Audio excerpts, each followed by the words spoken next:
Դոնալդ Թրամփը Դելավերի ավիաբազայում հարգանքի տուրք է մատուցում Իրանի դեմ պատերազմում զոհված ամերիկացի 4 զինվորականներին։ Նրանք սպանվել էին օրեր առաջ Հորդանանի և Իրաքի տարածքում Իրանի հակահարվածների ժամանակ։ Միացյալ Նահանգները 11-րդ գիշերն է ռմբակոծում է Իրանը։ Ամերիկյան բանակը հարվածում է ոչ միայն ռազմական, այլև քաղաքացիական ու էներգետիկ ենթակառուցվածքներին։ Այս գիշեր հարված է հասցվել Իրաքի հետ սահմանին գտնվող Շալամչե անցակետի ուղևորատար տերմինալին։ 2 մարդ զոհվել է, մի քանիսը վիրավորվել։ Սա սահմանային կարևոր անցակետ է, ամենախոշոր առևտրային դարպասը, որն իրար է կապում Իրանն ու Իրաքը։ Պայթյուններ են հնչել նաև հարավ-արևմտյան Ահվազ քաղաքում։ Պայթեցվել են բազմաթիվ մայրուղիներ ու կամուրջներ։ Ռազմական գործողությունների վերսկսումից հետո արդեն երկրորդ անգամ հարձակման է ենթարկվել երկրի հյուսիս-արևմուտքում գտնվող Քերմանշահի նահանգը։ Սա ռազմավարական կարևորություն ունեցող շրջան է, քանի որ այնտեղ Իրաքի հետ սահմանի երկայնքով Իսլամական հեղափոխության պահապանների կորպուսի կարևոր ռազմական օբյեկտներ են տեղակայված։ Իրանն էլ հարվածել է Քուվեյթում տեղակայված ամերիկյան ռազմաբազաներին։ Իսլամական հեղափոխության պահապանների կորպուսի օդատիեզերական ուժերը անօդաչուներով գրոհել են ամերիկյան Ալ-Դոզա ռազմակայանը, Ալի Ալ-Սալեմ ավիաբազայում գտնվող ավիավառելիքի պահեստներն ու Քուվեյթի մեկ այլ հատվածում տեղակայված զինամթերքի պահեստները։ Կորպուսը հայտնել է, որ ժամեր առաջ 3 նավ է փորձել անցնել Հորմուզի նեղուցի Իրանի կողմից չթույլատրված երթուղիներով, ինչի հետևանքով մեկը պայթել է ականի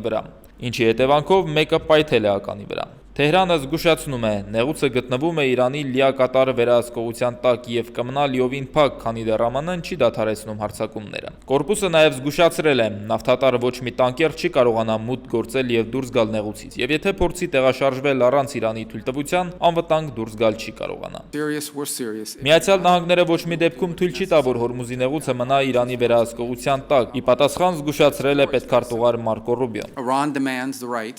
Իրանը պահանջում է իրավունք, որը չունի գործող իրավական որևէ մեխանիզմի համաձայն։ Նրանք չեն կարող վերահսկել Հորմուզի նեղուցը, սա միջազգային ջրային ուղի է։ Եթե մենք ստեղծենք նախադեպ և որևէ առանձին պետություն որոշի, որ ինքը վերահսկելու է միջազգային ջրային ուղին, տուրքերը գանձելու, իսկ եթե դրանից հրաժարվեց, պայթեցնելու են նավերը, դրանով մենք շատ վտանգավոր նախադեպ կստեղծենք, որը հետո կկրկնվի աշխարհի այլ հատվածներում։ Եմենի հյուսիսային և արևմտյան շրջանները, այդ թվում մայրաքաղաքը վերահսկող հութիները, որոնք Իրանի դաշնակիցն են տարածաշրջանում, ժամեր առաջ Կարմիր ծովում խոցել են Սաուդյան Արաբիային պատկանող նավթային 2 տանկեր։ Հութիները վերահսկում են նաև Կարմիր ծովը Հնդկական օվկիանոսին միացնող Բաբել-Մանդեբի նեղուցը, որտեղով համաշխարհային առևտրի մոտ 10%-ն է անցնում։ Հրադադարի տապալման և պատերազմի վերսկսման մեջ Ռուբիոն կրկին Իրանին է մեղադրել ու պնդել, թե Թեհրանում պետք է խելքի գան և ընդունեն իրենց պայմանները։